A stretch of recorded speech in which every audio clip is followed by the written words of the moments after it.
नमस्कार सुभद्रा हेल्पलाइन को आपनको स्वागत। ହଁ ନମସ୍କାର ମ୍ୟାଡ଼ାମ। आज्ञा नमस्कार। ସୁଭଦ୍ରା ବିଷୟରେ ମୁଁ କିଛି ଜାଣିବାର ଥିଲା। आज्ञा कहतु आज्ञा।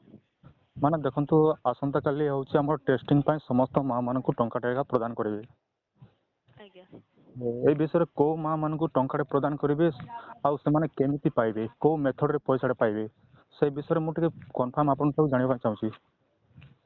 देखो आज्ञा आमर गवर्नमेंट तरफ जो ये टंकाटा लगा रोचे सेटा कौन गोटे वेरिफिकेशन सरला परे जो मानकर आज्ञा सब किछि ठीक रहउची जेमिति कि अकाउंट सहित डीबीटी फैसिलिटी रहबा दरकार आधार लिंक रहबा दरकार से जदि तांकर सब किछि ठीक रहउची आज्ञा ताले तांको आज्ञा टेस्टिंग हिसाब रे टंकाटा लेखा जाउची कन्फर्मेशन पई कि तांकर से अकाउंट आज्ञा ओपन अछि ना नाही चालुची ना नाही आज्ञा। ହଁ ଏଇଟା ବି ରାଇଟ୍ କଥା ନା ଜଣେ ଲୋକ ଯଦି ଆକାଉଣ୍ଟଟା ଠିକ୍ ନଥିବ ସେ କେମିତି ପଇସା ପାଇପାରିବ आज्ञा ସେଇଟା ବି ପ୍ଲସ୍ ପଏଣ୍ଟ ଠିକ୍ ଅଛି। आज्ञा आज्ञा ଆଉ ଦେଖନ୍ତୁ ଯୋଉ ଡିବିଟି କଥା କୁହାଯାଏ ଡିବିଟିର ଅର୍ଥ କଣ? आज्ञा डीबीटी माने होछि आज्ञा डायरेक्ट बेनिफिट ट्रांसफर आज्ञा ହୁଁ जहाँ द्वारा कि आपणकर जदि डीबीटी फैसिलिटी बैंक अकाउंट रे रहउची गवर्नमेंट तरफ जदि कोनोसी भी आपनको सहायता मिलुची तो डायरेक्ट आपनको बैंक अकाउंट को से पैसाटा आज्ञा क्रेडिट हे जिवो सेति पई आपणकर डीबीटी फैसिलिटी रहबा दरकार। ମ୍ୟାଡ଼ାମ ଆଉ ଗୋଟେ ମୋର ପ୍ରଶ୍ନ ଅଛି आज्ञा ଗଲାଥର 17 ତାରିଖ ଯୋଉ ପେମେଣ୍ଟଟା ଦିଆ ହେଇଥିଲା ଯୋଉମାନଙ୍କର ଟଙ୍କାଟେ ଆସିନଥିଲା ସେମାନେ ବି ପଇସା ପାଇଲେ ଆଉ ଯୋଉମାନଙ୍କ ପେଣ୍ଡିଂ ଥିଲା ସେମାନେ ବି ପଇସା ପାଇଲେ ଏମିତି କି ଯୋଉମାନଙ୍କର ଟଙ୍କାଟେ ଆସିଥିଲା ସେମାନେ ମଧ୍ୟ ପାଇପାରିଲେନି ଏହାର ରିଜନ କଣ ମ୍ୟାଡ଼ାମ? देखो आज्ञा आमर जो वेरिफिकेशन रहउतिला तो जो मानका सेठ जो जाइथला टंका लेखा टेस्टिंग हिसाब रे जाइथला जदि भी कोनोसी कारण जदि जो मानको मिली पारि नाही ହୁଁ तो सेमानकर आज्ञा हमर जो सेकंड फेज आसीची ହୁଁ तो सेकंड फेज रे सेमानको मिली परिबा आज्ञा। ମାନେ ଆସନ୍ତାକାଲି ଯୋଉ ଆମର 9 ତାରିଖ ରହୁଛି 9 ତାରିଖରେ ମିଳିବ ନା ଇଏ ଆମର ଗଲା ମାର୍ଚ୍ଚ ମାସର 8ରେ ମିଳିବ ସେମାନଙ୍କୁ? ଆମର 9 तारिख रे आज्ञा सेकंड फेज रहउची ହୁଁ ହୁଁ ହୁଁ जो मानकर आज्ञा मिली पारि नाही जदि सेमानकर आज्ञा सब किछि ठीक रहउची सक्सेसफुली सब किछि वेरिफिकेशन हेई जाईची ताले सेमानको मध्ये मिली परिबा आज्ञा। ଏବେ ଆଉ ଗୋଟେ ପ୍ରଶ୍ନ ରହିଲା ମ୍ୟାଡ଼ାମ ଦେଖନ୍ତୁ ଆମେ ଯେତେବେଳେ ଟାଟସ୍ ଚେକ୍ କରୁଛୁ ସମସ୍ତଙ୍କର ପେଣ୍ଡିଂ ଦେଖାଉଛି ଜଣେ ଲୋକର ରିଜେକ୍ଟ ବି ଲେଖୁଛି କିନ୍ତୁ ଟାଟସ୍ର ତା ରିଜନଟା ଜାଣି ହେଉନି କ'ଣ ପାଇଁ ରିଜେକ୍ଟ ଆମେ ଆପଣଙ୍କୁ କଲ୍ ମାଧ୍ୟମରେ ଯୋଗାଯୋଗ କରୁଛୁ ନା କିଛି ପ୍ରୋବ୍ଲେମ୍ ନାହିଁ କହିଲେ ଏବେ କେତେବେଳେ ତାର ପୋର୍ଟାଲର ଠିକ୍ ଆକାରରେ କାମ କରୁନି ଯେମିତିକି ଆପଣ କେତେବେଳେ ଲେଖୁଛି ପେଣ୍ଡିଂ କେତେବେଳେ ଆପଣଙ୍କର ରିଜେକ୍ଟ କେତେବେଳେ ଫିଜିକାଲ ଭେରିଫିକେସନ ଏସବୁ କାହିଁକି ଏମିତି ବ୍ୟବସ୍ଥା ହେଉଛି ମ୍ୟାଡ଼ାମ ନା ପୋର୍ଟାଲର ଇଏ ପ୍ରୋବ୍ଲେମ୍ ଅଛି? नहीं नहीं आज्ञा आमर एटा जेहेतु गोटे गवर्नमेंट तरफ स्टेप बाय स्टेप अनुसार वेरिफिकेशन प्रोसेस चालू रही तो वेरिफिकेशन जोड़ा चालू रोचे आज्ञा सेई टाइम रे वेरिफिकेशन देखौची वेरिफिकेशन होला परे सेटा ऑर्डर प्रोसेस रे आज्ञा देखौची।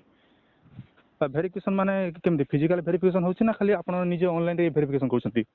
आज्ञा सेटा फिजिकली मध्ये होची हमर ब्लॉक तरफ होची एवं जिला स्तरीय मध्ये रहउची आज्ञा।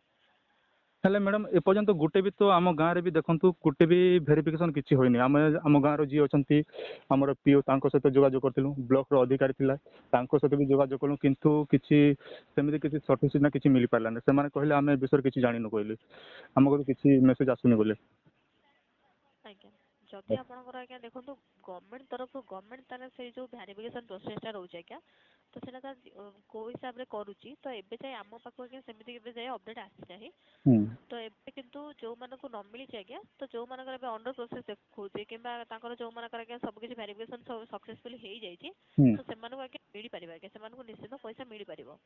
ଆଚ୍ଛା ମାନେ ଦେଖନ୍ତୁ କ'ଣ ହେଉଛି ନା ସମସ୍ତେ ପୁରା କନଫ୍ୟୁଜ ଗଲାଥର ଯେମିତି ଅବସ୍ଥା ହେଇଗଲା ତ ସେଥିପାଇଁ ସମସ୍ତେ ମା ମାନେ ପୁରା ବହୁତ ଚିନ୍ତାରେ ମ୍ୟାଡ଼ାମ ଏଇଟା ଏ ଯୋଉ आज्ञा ସୁଭଦ୍ରା ଗଲାଥର ଦେଖ ମୋ ମାର କରିଥିଲି ଆପ୍ଲିକେସନ ଆବେଦନଟା ହେଲେ ମୋତେ ଡବଲ ଆବେଦନ କରିବାକୁ ପଡ଼ିଲା ରିଆପ୍ଲାଏ କରିବାକୁ ପଡ଼ିଲା ସେଇଟା ଆଉଥରେ।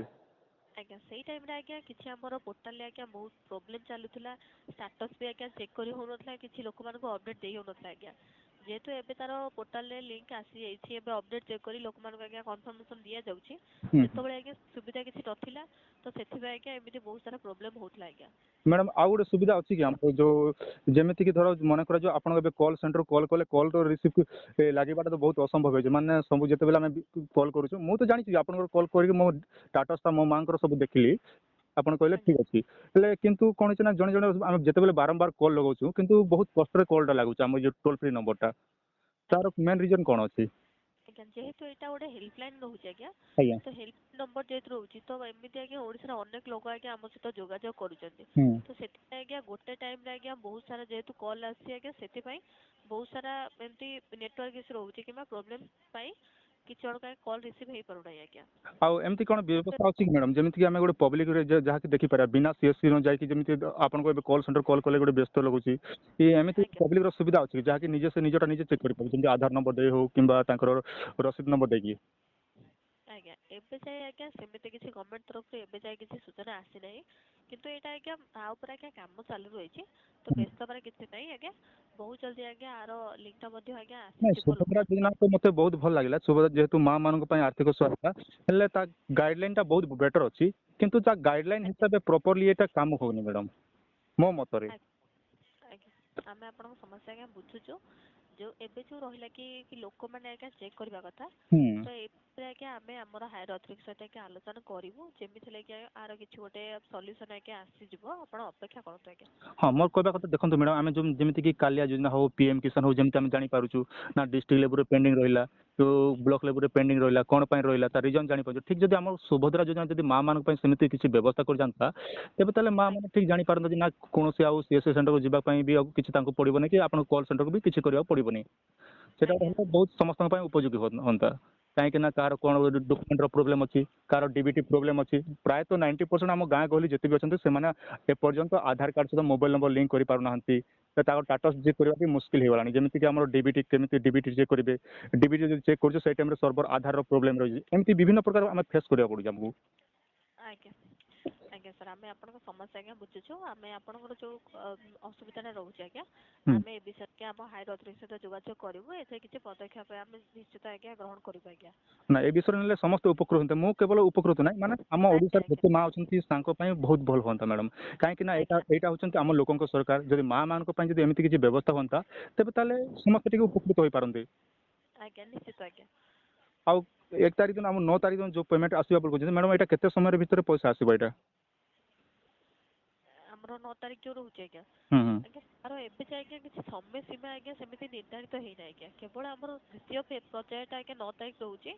ତ ଯଦି କିଛି ଆଜ୍ଞା ସେମିତି କିଛି ସୂଚନା ଆସେ ଆପଣମାନଙ୍କୁ ଜଣାଇ ଦିଆଯିବ ଆଜ୍ଞା। ଆଉ ଗୋଟେ ମୋର ପ୍ରଶ୍ନ ରହିଲା ମ୍ୟାଡ଼ାମ୍, ଦେଖନ୍ତୁ ମନେ କରାଯାଉ ଜଣେ ଲୋକ ଭୁଲ ବଶତଃ ତା ଆକାଉଣ୍ଟକୁ SMS ବି ଆସିବନି, କି ଟଙ୍କାଟେ ବି କ୍ରେଡିଟ୍ ହେବନି, ସେ ଯେମିତି ପାଇପାରିବ କି ଏଥର? ଗଲା ଥର ଯେମିତି ଯୋଉମାନଙ୍କର ଆକାଉଣ୍ଟକୁ SMS ଆସିନଥିଲା ସେମାନେ ବି ପଇସା ପାଇଥିଲେ ମ୍ୟାଡ଼ାମ୍। ଆଉ ଯୋଉମାନେ ଆକାଉଣ୍ଟରେ ଆସିଛି ସେମାନେ ପାଇନଥିଲେ। ଏଥର ବି ସେମିତି ହେବ ନା କିଛି ଅଲଗା କିଛି ଗଭର୍ଣ୍ଣମେଣ୍ଟ ଏଥିପାଇଁ କିଛି ପଦକ୍ଷେପ ନେଇଛନ୍ତି?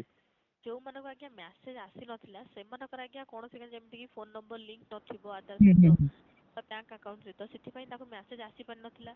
ଯୋଉମାନଙ୍କୁ ମେସେଜ ଆସିଯାଇଛି ତାଙ୍କର ଆଜ୍ଞା ଯୋଉ ରହୁଛି ଯେମିତିକି DBT ଫ୍ୟାସିଲିଟି ଆମର ବ୍ୟାଙ୍କ ଆକାଉଣ୍ଟରେ ରହୁଛି କିମ୍ବା ଲିଙ୍କ ରହୁଛି, ତ ଯଦି ସେସବୁ କାରଣରୁ ଯଦି କିଛି ବି ତ୍ରୁଟି ରହିଥିବ ସେଥିପାଇଁ ଆଜ୍ଞା ତାଙ୍କ ଆକାଉଣ୍ଟକୁ ପଇସା ଆସିପାରିନଥିବ ଆଜ୍ଞା। ହୁଁ। କିନ୍ତୁ ଏବେ ଯୋଉଟା ଆମର ଲିଙ୍କ ଯୋଉ ଆସିଗଲା କି ଲୋକମାନଙ୍କର ଯୋଉ DBT ହଉ, ଆମେ ସେମାନଙ୍କୁ ଆଜ୍ଞା ଜଣେଇ ଦଉଛେ କି ଆପଣଙ୍କୁ DBT କରାନ୍ତୁ, ତ ସେମାନେ DBT ଏନେବଲ୍ କରେଇ ନେଉଛନ୍ତି। ତ ଏବେ ଲୋକମାନଙ୍କୁ ଆଜ୍ଞା ଟିକେ ଯେହେତୁ ସାହାଯ୍ୟ ମିଳିଯାଉଛି, ହୁଁ ତ ହୁଁ। ଏବେ ସେ କରି ନେଉଛନ୍ତି ଆଜ୍ଞା। ଆଉ ଦେଖନ୍ତୁ ଗଲାଥର କ'ଣ ହେଇଛି ନା ମ୍ୟାଡ଼ାମ୍, ଆମେ ସେମ୍ ଡେଟ୍ରେ ଆପ୍ଲାଏ କରିଥିଲୁ। ଆମ ଗାଁର ଯେତେ ବି ଥିଲେ ମା ମାନେ ଯେତେ ଥିଲେ, ମୋ ମା ଆବେଦନ କରିଥିଲେ, ତାପରେ ଆମ ପଡ଼ା ଗଲିକନ୍ଦିରେ ଯେତେ ଥିଲେ ସମସ୍ତେ ଗୋଟେ ଡେଟ୍ରେ ଆବେଦନ କରିଥିଲୁ। କିନ୍ତୁ ସେ ସମୟରେ ଯୋଉମାନେ ସାଙ୍ଗେ ଆବେଦନ, ଯୋଉମାନଙ୍କର ତାଙ୍କର ଠିକ୍ ଥିଲା, ମୋ ମାଙ୍କର ଯେମିତି DBT ହଉ ଆପଣଙ୍କର ଯାହା ବି ହଉ ସମସ୍ତ ସବୁ ଠିକ୍ ଥାଇକି ବି ତାଙ୍କୁ ପଇସା ପଡ଼ିନଥିଲା ମ୍ୟାଡ଼ାମ୍। ତ ଠିକ୍ ସେଥିପାଇଁ ମୋତେ ଇଏ କନଫ୍ୟୁଜ୍ ଲାଗୁଛି, ସେଥିପାଇଁ ମୁଁ ଆପଣଙ୍କୁ କଲ୍ କରିଥିଲି। ୟାର ରିଜନ୍ ଆଜ୍ଞା କ'ଣ ଅଛି ଆପଣଙ୍କ ପାଖରେ? ଆପଣଙ୍କର ସବୁ କିଛି ଠିକ୍ ଥିଲା କିନ୍ତୁ ଆସିପାରିନଥିଲା ଆଜ୍ଞା। ନା ମ୍ୟାଡ଼ାମ୍। ଆଜ୍ଞା ଦେଖନ୍ତୁ ଆଜ୍ଞା, ଏମିତି ଆଜ୍ଞା ବହୁତ ଜଣଙ୍କର ମଧ୍ୟ ହେଇଛି, ହୁଁ କିନ୍ତୁ ଆଜ୍ଞା ତାର ସଠିକ୍ କାରଣଟା ଆଜ୍ଞା ଏବେ ଯାଏ ମଧ୍ୟ ଗଭର୍ଣ୍ଣମେଣ୍ଟ ତରଫରୁ କିଛି ଆସିନାହିଁ। ତ କିନ୍ତୁ ଏବେ ଯୋଉ ଫେଜ୍ଟା ଆଜ୍ଞା ରହୁଛି, ଯୋଉମାନେ ବଞ୍ଚିତ ହେଇଥିଲେ ସେଥିରୁ ଏବେ ହୁଁ ସେମାନଙ୍କୁ ମଧ୍ୟ ମିଳିପାରିବ ଆଜ୍ଞା। ହୁଁ ହୁଁ। ଯଦି କୌଣସି କାରଣରୁ ସେମାନେ ରହିଯାଇଥିଲେ, ପଇସା ପାଇପାରି ନଥିଲେ, ତ ଏବେ ସେଇମାନଙ୍କର ଆଜ୍ଞା ରହୁଛି, ତ ସେମାନଙ୍କୁ ମଧ୍ୟ ମିଳିପାରିବ ଆଜ୍ଞା। ଆଉ ଗୋଟେ ପ୍ରଶ୍ନ ମ୍ୟାଡ଼ାମ୍, ଦେଖନ୍ତୁ ମନେ କରାଯାଉ ଗଲାଥର ବି ତ ଅଧା 17 ତାରିଖରେ ପାଇପାରିଲିନି। ଆଜ୍ଞା ଦୁର୍ଭାଗ୍ୟବଶତଃ ଏଇ 9 ତାରିଖ ଯୋଉ ଆସୁଛି ସମସ୍ତଙ୍କର ଆସିବା ବୋଲି କ'ଣ ମାନେ ଅଛି କି? ଯଦି ତାଙ୍କର ଯଦି ନ ଆସେ, ଆମର ମାର୍ଚ୍ଚ ତାରିଖ 8 ତାରିଖ ଯୋଉ ରହୁଛି ସେଇ ଡେଟ୍ରେ ସେମାନେ 5,000 ପାଇବେ ନା 10,000 ପାଇବେ? ଆଜ୍ଞା ତ ମାନେ ମାର୍ଚ୍ଚ 8 ତାରିଖ ସୁଦ୍ଧା ହଁ। ଆମର ଯୋଉ 2ଟା କିସ୍ତି ରହୁଛି ବର୍ଷକୁ, ହୁଁ ସେଇ ହିସାବରେ ଗୋଟେ ହେଲା ମହିଳା 2ଟା ଅନ୍ତର୍ଜାତୀୟ ଦିବସ। ଆଜ୍ଞା ତ ମାର୍ଚ୍ଚ 8 ତାରିଖ ସୁଦ୍ଧା 2ଟା କିସ୍ତି ମିଳିଯାଇଥିବ ଆଜ୍ଞା। ହଁ, ମାନେ 10,000 ଟଙ୍କା ଯୋଉମାନଙ୍କର ଏଇଥର ବି ପାଇବେନି, କି ସେ ଆମର ଆଜ୍ଞା 9 ତାରିଖ ପାଇନଥିଲେ କିମ୍ବା 17 ତାରିଖ ପାଇନଥିବେ, ସେମାନଙ୍କୁ ମାର୍ଚ୍ଚ ମାସ ଯୋଉ 8 ତାରିଖ ରହିବ ସେଦିନ ତାଙ୍କ ଆକାଉଣ୍ଟକୁ 10,000 ତାଙ୍କ ଆକାଉଣ୍ଟକୁ ସରକାର ପ୍ରଦାନ କରିବେ। ଆଜ୍ଞା ତା ପୂର୍ବରୁ ମଧ୍ୟ ହେଇପାରେ ଆଜ୍ଞା, ଯେମିତି କି ରହିଲା ଆମର ସେକେଣ୍ଡ ଫେଜ୍ ଯେମିତି ରହିଲା, ହଁ ଏବେ ଠିକ ତ ଜାଣିପାରିଲୁ ସେକେଣ୍ଡ ପେଜ୍ କୁ ଆଜ୍ଞା ଆମେ ବି ତ ଆଶା କରୁନଥିଲୁ ମ୍ୟାଡ଼ାମ, ଯେମିତି କି ସରକାର କହୁଥିଲେ ମାର୍ଚ୍ଚ ମାସରେ ଗୋଟେ ଆଉ ରାକ୍ଷୀ ବନ୍ଧନ କହୁଥିଲେ, ତାପରେ ସମସ୍ତ ମା ମାନେ ପୁରା ଚିନ୍ତା ପ୍ରକଟ ହୋଇଥିଲେ, କାହିଁକି ନା ସରକାର 2ଟି କିସ୍ତି ବର୍ଷକୁ କହିଦେଇଥିଲେ। ପୁଣି ସରକାର ଯୋଉ ଡିସିସନ କରିଥିଲେ ମତେ ବହୁତ ଭଲ ଲାଗିଲା, ଯେହେତୁ 9 ତାରିଖ ଗୋଟେ କଲେ ସମସ୍ତଙ୍କ ପାଇଁ। ଆଜ୍ଞା ଠିକ ୟାର ଆଉ ଥରେ ମଝିରେ ବି ଆଉ ଥରେ କରିବେ ତ ଓଡ଼ିଶା ସରକାର ପାଇଁ ବହୁତ ଭଲ ହେବ, ମା ମାନଙ୍କ ପାଇଁ ବି ବହୁତ ବଢିଆ হবে। ଆଜ୍ଞା ଆଜ୍ଞା ହୁଁ ତ ଏଇଥର ଯୋଉ ରହୁଛି ସେକେଣ୍ଡ ପର୍ଯ୍ୟାୟ ପରେ ପୁଣି ଯଦି କିଛି ଅସୁବିଧା ଆସିଲା ତାହେଲେ ପୁଣି ଥରେ ଆଜ୍ଞା ଗଭର୍ଣ୍ଣମେଣ୍ଟ ତରଫରୁ ସୂଚନା ମିଳିବ ଆଜ୍ଞା। ଆଜ୍ଞା ଆଜ୍ଞା ଠିକ ଅଛି ମ୍ୟାଡ଼ାମ, ଆପଣଙ୍କର ସୁଚିନ୍ତିତ ମତାମତ ଦେଇଥିବାରୁ ଆପଣଙ୍କୁ ବହୁତ ବହୁତ ଧନ୍ୟବାଦ। ଆଜ୍ଞା ସୁଭଦ୍ରା ହେଲ୍ପଲାଇନକୁ କଲ୍ କରିଥିବାରୁ ଆପଣଙ୍କୁ ମଧ୍ୟ ବହୁତ ବହୁତ ଧନ୍ୟବାଦ ଆଜ୍ଞା।